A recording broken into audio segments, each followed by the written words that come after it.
देखिए सर, इस लेक्चर में हम केमिस्ट्री जो है उसका ओरिजिन और उससे रिलेटेड कुछ छोटी मोटी चीज़ें देखेंगे। ठीक है, क्या होता है कंपाउंड, मिक्सचर, एलिमेंट क्या चीज़ है। ठीक है, कुछ बेसिक चीज़ें सीखेंगे। ठीक है, फिर उससे रिलेटेड एग्जाम में जो क्वेश्चन बनते हैं उनको देखने की हम कोशिश करेंगे। और अगर आप फिजिक्स और मैथ्स का, खाली फिजिक्स और मैथ्स करना चाहते हैं, मैथ्स जो कि बहुत कम है इस लैब असिस्टेंट के सिलेबस में, उसका मैंने अपने ऐप का लिंक नीचे डिस्क्रिप्शन में दे रखा है। ऐप पे उसका कोर्स चला रखा है, आप जाके लेना चाहें तो ले सकते हैं। बहुत टाइम है अभी। मैथ्स तो आप पूरी कर लेंगे अभी से। फिजिक्स आपने कुछ पढ़ी भी होगी और कुछ आपको वहाँ मिल जाएगी। ठीक है, आप जाके देखना चाहें तो नीचे डिस्क्रिप्शन में लिंक है उसका। तो देखिए सर, रसायन विज्ञान की अगर हम बात करें, केमिस्ट्री मतलब केमिस्ट्री क्या है, एक साइंस की एक क्या है, एक ब्रांच है इस जिसके अंतर्गत आप क्या पढ़ते हैं, क्या स्टडी करते हैं, स्ट्रक्चर, जो आपके पास जो पदार्थ है ना उसका क्या रासायनिक संरचना मतलब स्ट्रक्चर की स्टडी करते हैं। स्ट्रक्चर की स्टडी करते हैं मतलब संरचना, स्ट्रक्चर मतलब संरचना, संरचना की स्टडी करते हैं। ठीक है, और उसके कंपोजिशन की स्टडी करते हैं, कंपोजिशन की स्टडी करते हैं सर। कंपोजिशन का मतलब क्या होता है, संगठन, इसके संगठन की स्टडी करते हैं आप। अगला आप उसकी प्रॉपर्टी की स्टडी करते हैं, इसकी प्रॉपर्टीज़ की स्टडी करते हैं। गुणधर्म मतलब इसके गुणधर्मों की स्टडी करते हैं। ठीक है सर, गुणधर्म की स्टडी करते हैं। ठीक है, इनका जो अध्ययन है आपका क्या कहलाता है, वो आपका केमिस्ट्री कहलाती है। एक्चुअली ये जो केमिस्ट्री है 18वीं शताब्दी में है ना, 18 सेंचुरी में जो आपके सबसे पहले फ्रांस के जो केमिस्ट थे, फ्रांस के, ठीक है, फ्रांस के जो केमिस्ट थे एंटोनी लेवोजियर, एंटोनी कभी कभी क्वेश्चन पूछ लेता है इसलिए बता रहा हूँ इसको आपको मैं। एंटोनी लेवोजियर, ठीक है, ये जो है जो आपकी मॉडर्न जो केमिस्ट्री है ना उसके फादर कहलाते हैं। फादर ऑफ मॉडर्न केमिस्ट्री कौन है, यही एंटोनी लेवोजियर है। ठीक है, तो ये जो एंटोनी लेवोजियर है ना, इन्होंने ही सर दूसरी चीज़ क्या दिया, द्रव्यमान संरक्षण का सिद्धांत, द्रव्यमान संरक्षण का सिद्धांत। ठीक है, संरक्षण का सिद्धांत, द्रव्यमान संरक्षण का सिद्धांत भी किसने दिया, इन्होंने ही दिया था। ठीक है, मास कंजर्वेशन लॉ को इन्होंने दिया था। अगली चीज़ जो ये केमिस्ट्री का जो जन्म हुआ ना सर, वो मिस्र में हुआ था। कहाँ में, मिस्र में इसका जन्म हुआ था। केमिस्ट्री शब्द जो है आपका मिस्र में, ये मिस्र गलत लिख दिया ना, मिस्र में इसका जन्म हुआ था। इसका केमिस्ट्री शब्द का जो जन्म हुआ था वो मिस्र में हुआ था। एक्चुअली होता क्या है कि जो मिस्र में ये पाई जाने वाली वो मिट्टी होती है ना, चैमी नाम है उसका, चैमी, इसी के नाम पर पड़ा था उसका। ठीक है, चैमी का मतलब होता है, इस चैमी का मतलब होता है वहाँ के अनुसार काला, तो इसी के अनुसार इसका केमिस्ट्री नाम पड़ गया। तो क्वेश्चन बन सकता है कि केमिस्ट्री शब्द की उत्पत्ति कहाँ पे हुई। ठीक है, और अब हम अध्ययन की सुविधा के अनुसार केमिस्ट्री को 3 पार्ट में डिवाइड करते हैं सर। और वो 3 पार्ट क्या हैं, आपके सामने लिखे हैं, देखिए वो क्या है, भौतिक रसायन हो गया, फिजिकल केमिस्ट्री, और उसके बाद आपका क्या हो गया, ऑर्गेनिक केमिस्ट्री, और उसके बाद क्या हो गया, इनऑर्गेनिक केमिस्ट्री। ठीक है, अब ये 3 ब्रांच आ गई केमिस्ट्री की। अगर आप भौतिक रसायन की बात करें तो इसके अंतर्गत जो है, जो अणु हैं, अणुओं के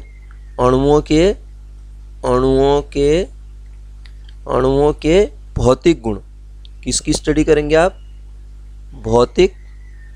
भौतिक गुणों की, अणुओं के भौतिक गुणों की स्टडी करते हैं। ठीक है, तथा उसकी जो भौतिक संरचना की स्टडी करते हैं, भौतिक संरचना की स्टडी करते हैं। ठीक है, भौतिक संरचना में मतलब क्या प्रभाव पड़ रहा है, ठीक है, उसका अध्ययन किया जाता है।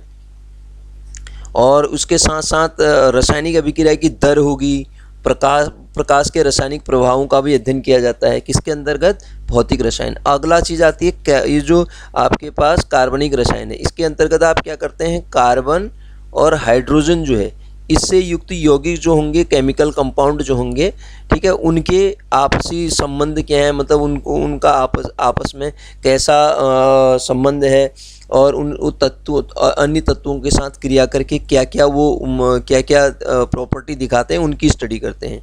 जैसे इसके अंदर आपके पास ईंधन की स्टडी की जाती है, ये भी क्या कार्बनिक है। प्लास्टिक भी कार्बन और हाइड्रोजन से है, ठीक है। प्लास्टिक कार्बनिक रसायन नाम लिखा है ना, ऑर्गेनिक केमिस्ट्री, तो इसके अंतर्गत प्लास्टिक की भी स्टडी की जाती है, ठीक है। क्वेश्चन बन जाता है ना, इसलिए मैं बेसिक चीज़ें आपको समझा रहा हूँ। प्लास्टिक की स्टडी की जाती है, और साथ में प्रकाश संश्लेषण भी, फोटोसिंथेसिस भी इसी के अंदर स्टडी की जाती है। अगला आता है अकार्बनिक रसायन, मतलब इनऑर्गेनिक केमिस्ट्री। अब इसके अंतर्गत सभी जो अकार्बनिक हैं, जैसे गैर हाइड्रोजन और गैर कार्बन से यौगिक हैं, गैर हाइड्रोकार्बनिक यौगिक जो होंगे ना, उनका स्टडी की जाएगी। जैसे धातु हो गए, धातु की स्टडी करेंगे हम। खनिज हो गए, क्वेश्चन बन सकता है, धातु, खनिज और सेल, इनकी स्टडी किसके अंतर्गत होती है सर, इनऑर्गेनिक केमिस्ट्री के अंतर्गत होती है। और रेडियो एक्टिव तत्व हो गए, इनकी स्टडी किसके अंतर्गत होती है, ये सब अकार्बनिक रसायन के अंतर्गत होती है, ठीक है। अब जरा आगे बढ़े हम, ये तो हमने बेसिक चीज़ें सीखी। अब आगे जरा सा और आगे बढ़ते हैं, पदार्थ की बात करते हैं। सब पदार्थ के बारे में आप जानते हैं, पदार्थ क्या चीज़ है, जो स्थान घेरती है, जो भी स्थान घेरे, जो भी वस्तु स्थान घेरे, वही आपका क्या है, पदार्थ है। जैसे आप कहें हवा, पानी, गैस इत्यादि, ये सब पदार्थ के अंतर्गत ही आते हैं। अब पदार्थों का वर्गीकरण होता है सर, अगर हम पदार्थों के वर्गीकरण की बात करें, देखो पदार्थों को कैसे वर्गीकृत किया जाता है, ये पदार्थों का वर्गीकरण है। पदार्थ जो है आपके पास, उसका वर्गीकरण है भौतिक वर्गीकरण और रासायनिक वर्गीकरण। अब भौतिक वर्गीकरण की बात करें तो ठोस, द्रव, गैस आते हैं इसमें, ठीक है, इसके अंतर्गत ठोस, द्रव, गैस आते हैं। रासायनिक वर्गीकरण की बात करें, शुद्ध पदार्थ और मिश्रण आते हैं। शुद्ध पदार्थ की बात करें, तत्व हो गया और कंपाउंड इसके अंतर्गत आएंगे। सबको स्टडी करेंगे हम एक एक करके। अब तत्व के अंदर भी क्या है, धातु, अधातु और उपधातु, मतलब मेटल, नॉन मेटल और मेटलॉइड्स, ठीक है, इनकी स्टडी करेंगे हम तत्व के अंतर्गत। अब यौगिक की, कंपाउंड की बात करें तो कार्बनिक यौगिक और अकार्बनिक यौगिक। मिश्रण की बात करें, दो तरीके के मिश्रण होंगे, समांग और विषमांग मिश्रण होंगे। तो अब एक एक करके हम इनकी धीरे धीरे स्टडी करेंगे, सारी चीज़ों के बारे में हम देखेंगे सर। अब अगली चीज़ आती है, भौतिक अवस्था के आधार पर पदार्थों को आप मुख्यतः 3 भागों में बांटते हैं, वो भी आपने पढ़ रखी है। वो 3 भाग क्या क्या होते हैं सर, ठोस, द्रव और गैस होते हैं, ठीक है। ये होते हैं वो 3 अवस्थाएं, क्लासिफिकेशन ऑफ मैटर, मतलब पदार्थ की अवस्थाएं। ठोस होती है एक, और एक होती है लिक्विड अवस्था और गैस अवस्था। इससे इसकी ये जो पिक्चर है ना, ये इसकी प्रॉपर्टी को बताती हैं, क्या प्रॉपर्टी है उसके बारे में दिख रहा है आपको, दिख रहा है अलग अलग पिक्चर से आपको क्या क्या प्रॉपर्टी दिख रही है। देखिए, अगर ठोस की बात करें तो इसका जो आयतन है और जो आकार है, दोनों निश्चित होते हैं।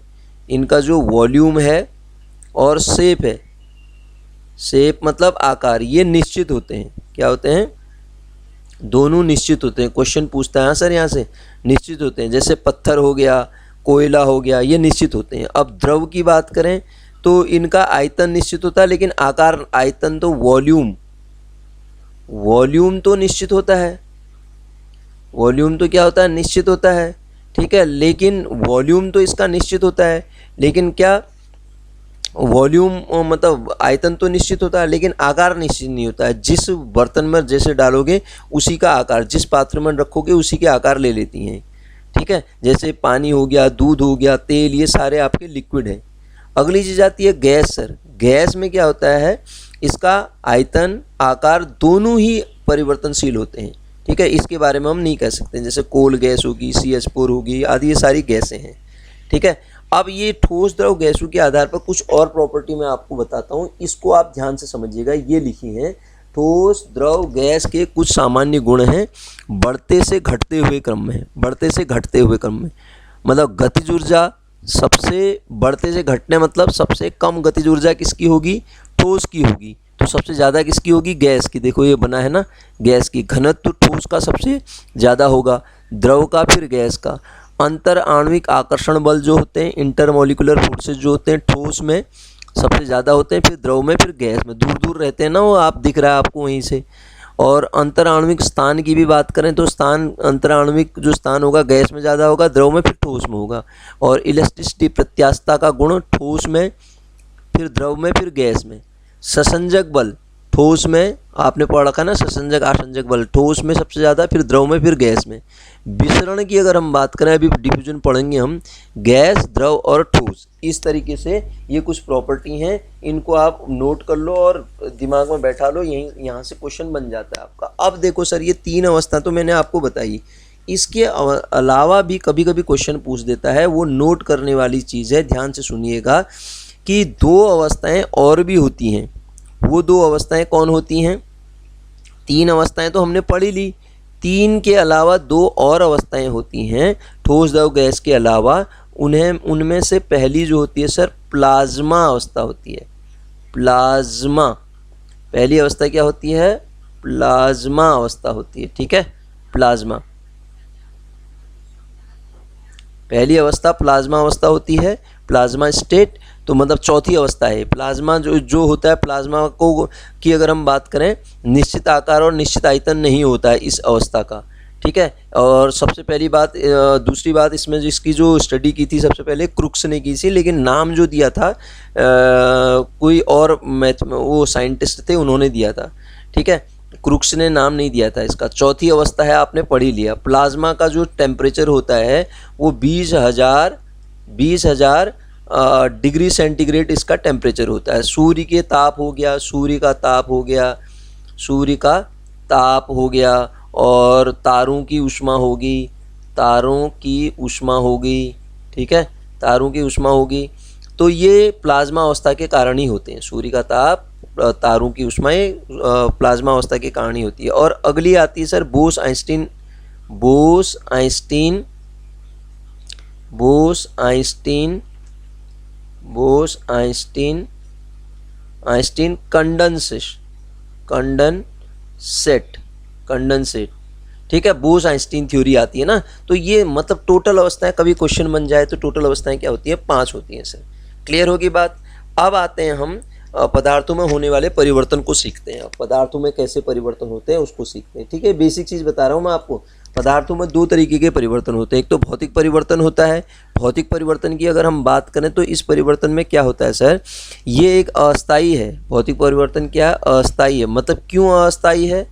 अस्थायी इसलिए है ना, एक बार होगा तो फिर दोबारा परिवर्तन, पदार्थ परिवर्तित होने के बाद पुनः अपनी पूर्व अवस्था में आ जाएगा। लेकिन केमिकल चेंज में अपनी जो पहली अवस्था है उसमें नहीं आता। जैसे मक्खन का खट्टा होना, ठीक है, खट्टा हो गया तो फिर दूध तो बनेगा नहीं वो, है ना। मतलब अब मोमबत्ती जल गई, ठीक है, ये रासायनिक परिवर्तन है।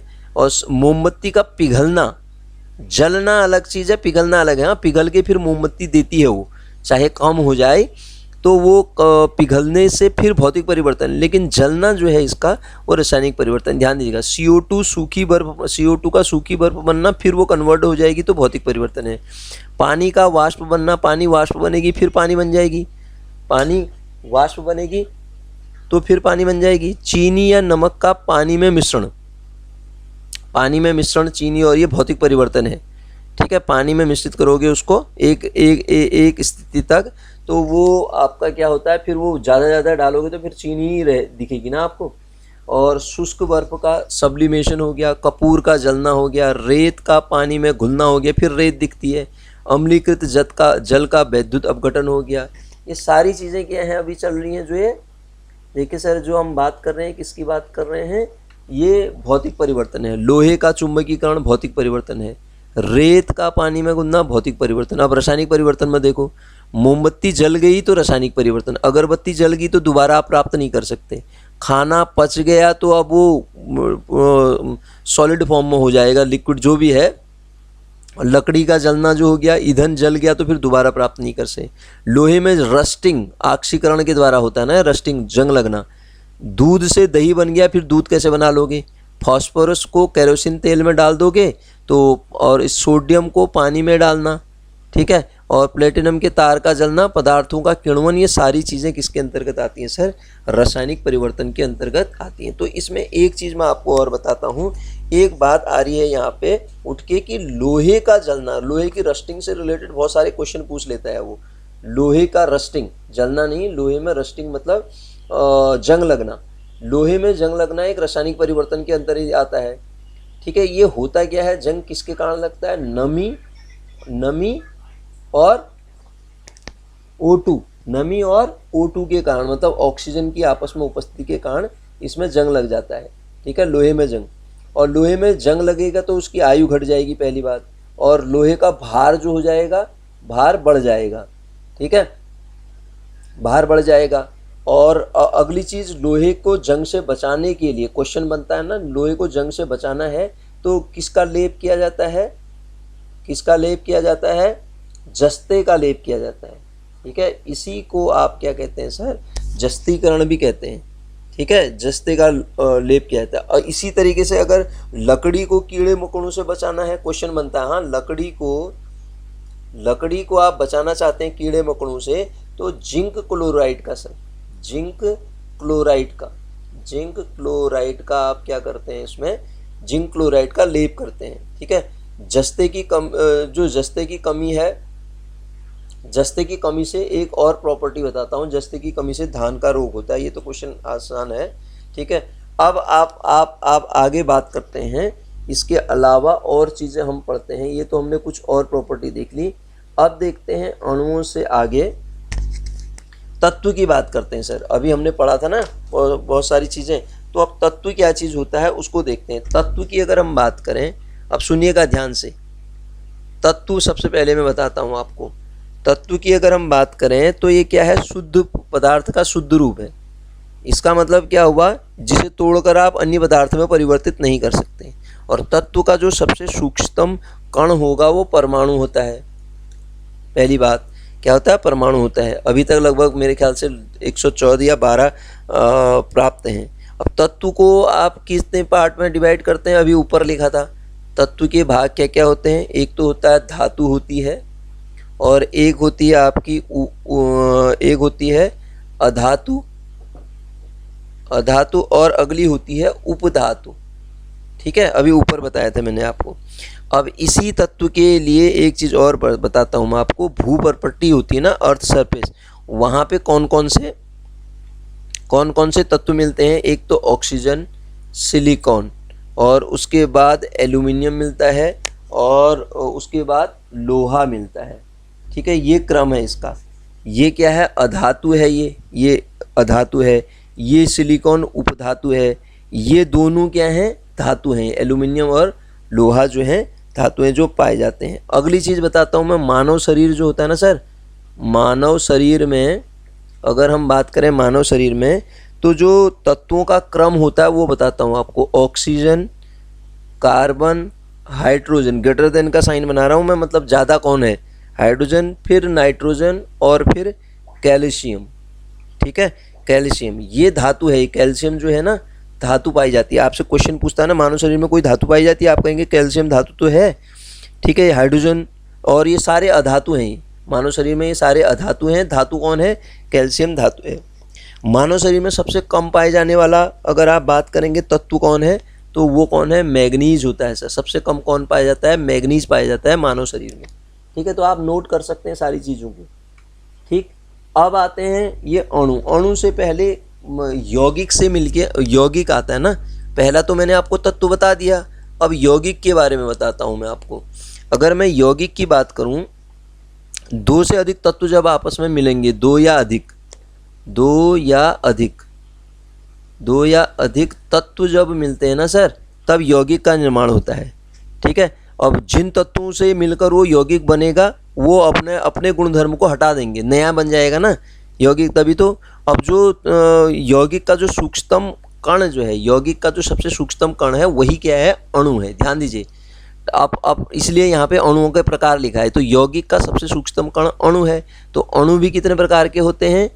2 प्रकार के होते हैं। टाइप ऑफ मॉलिक्यूल्स क्या है? सम अणु अथवा तत्व के अणु, या विषम अणु, मतलब होमो मॉलिक्यूल्स और मॉलिक्यूल ऑफ एलिमेंट, या होमोमोलिक्यूल्स और मॉलिक्यूल ऑफ कंपाउंड्स, विषम अणु, ठीक है। ये विषम अणु होंगे। ये स्पेलिंग इसमें होमोजीनियस और हेट्रोजीनियस होना चाहिए था ना, हेट्रो होना चाहिए, ठीक है। तो ये क्या है, सम अणु का, आप ऐसे ध्यान दीजिए, सम अणु है और ये विषम अणु है, हेट्रोजीनियस होंगे। सम अणु की बात करें तो एक ही ऐसे अणु समान प्रकार के होंगे, जैसे सम अणु में आपका क्या आ जाता है, O2 आ जाता है, ऑक्सीजन के समान, H2 दो आगे, मतलब, और क्लोरीन Cl2, ये क्या हैं, एक ही प्रकार के हैं। अब अगर आप विषम अणु की बात करेंगे क्या होगा, H2O सबसे बढ़िया एग्जाम्पल इसका है, CO2 कार्बन और ऑक्सीजन है, ठीक है, और कार्बन डाइऑक्साइड CO2 हमने लिख ही लिया, H2O लिख दिया। ऐसे ये क्या हो गए सर, आपके अणुओं के टाइप हो गए। तो हमने इस टॉपिक में सर बेसिक चीज़ों को सीखा था, मतलब सीखा। अब इतना आप देखिए, इसके नोट्स को बनाइए। अच्छा, इसमें एक टॉपिक और आता है, उसको भी बता देता हूँ मैं आपको। क्या परमाणुकता आती है ना, एटोमिसिटी, ठीक है। ये परमाणुकता क्या चीज़ है, इसको समझते हैं। किसी तत्व अथवा यौगिक के अणु, एक अणु के निर्माण में प्रयुक्त होने वाले परमाणुओं की संख्या, यही जो यौगिक बने या तत्व बने, उसके एक अणु में जितने परमाणु प्रयुक्त हो रहे हैं वो परमाणुकता कहलाती है सर। इम्पोर्टेंट है, इम्पोर्टेंट। परमाणुकता मतलब इनके बनने में जितने भी परमाणु यूज हो रहे हैं, आपके प्रयुक्त होने वाले परमाणु, वो परमाणुकता होगी। नाम से ये परमाणुकता। जैसे कुछ एग्जाम्पल लिखे हैं यहाँ पे, इनको समझिए आप। एकल परमाणु कौन है, जैसे आर्गन है, ठीक है। एक अणु में परमाणुओं की संख्या 2 होती है, इसकी एटोमिसिटी कितनी होती है, वो होती है 1। एकल परमाणु, हीलियम एकल परमाणु है, और आयरन एकल परमाणु है, हाइड्रोजन द्विपरमाणुक है, H2, क्लोरीन Cl2 अभी ऊपर लिखा था द्विपरमाणु, जल H2O, उसमें 2 हाइड्रोजन 1 ऑक्सीजन, और अमोनिया यौगिक बना आपका, यौगिक है 4 परमाणु, सल्फर जो है 8 परमाणु है, ठीक है। तो ये हो गए आपके परमाणुकता हमने बात करी। मानव शरीर में अगर यौगिक आप मेरे से कहोगे, मानव शरीर में अभी मैंने ऊपर तत्व भी बताए थे, शरीर में यौगिक की अगर आप बात करोगे तो क्वेश्चन पूछे यौगिक कितने होते हैं मानव शरीर में, मतलब कैसे होते हैं, तो H2O, फिर प्रोटीन, H2O, फिर प्रोटीन, फिर फैट, फिर क्या, कार्बोहाइड्रेट। इसका क्वेश्चन ऐसे ही पूछता है ये कि इनका क्रम क्या है, कौन ज़्यादा कौन कम होगा, ठीक है। अब H2O के बारे में बात हो ही रही है, तो H2O में अणुओं का जो अनुपात होता है ना H2O में, वो 2:1 का होता है सर। और उसका परमाणु भार का अनुपात है, आप मेरे से कहोगे तो परमाणु भार का अनुपात 2:16 का कहूँ या 1:8 का कहूँ, एक ही बात है। अब उसके बाद परमाणुओं की संख्या कितनी होगी, 3 होगी। और तत्वों की संख्या कितनी होगी, 2 होगी। और उसके बाद कुछ और चीज़ें मैं बताता हूँ इसमें, H2O के बारे में कुछ और चीज़ें मैं आपको बताता हूँ, उन चीज़ों को आप नोट कर सकते हैं। इसका जो क्वथनांक होता है ना, क्वथनांक जो होता है ना सर, वो क्वथनांक होता है 100 डिग्री सेंटीग्रेड, या उसी को आप 373 डिग्री केल्विन कह सकते हैं। र्यूमर स्केल में 80 डिग्री र्यूमर कह सकते हैं, और उसके बाद 212 डिग्री फ़ारेनहाइट कह सकते हैं। ये 4 स्केल होते हैं ना, जितने भी हैं, हर स्केल में वैल्यू इतनी हो जाएगी इसकी। और हिमांक की बात करोगे H2 की, तो 0 डिग्री केल्विन कहूँ या 273 डिग्री केल्विन कहूँ, या 0 र्यूमर में 0 हो जाता है और 32 डिग्री फ़ारेनहाइट में हो जाता है सर, ठीक है। तो ये हमने कुछ चीज़ें देखी इसमें। इससे अगले लेक्चर में इसमें ज़रा कुछ चीज़ें और बताऊंगा मैं, फिर क्वेश्चंस को बताऊंगा, ठीक है। तो इतना करिए आप अभी इसमें।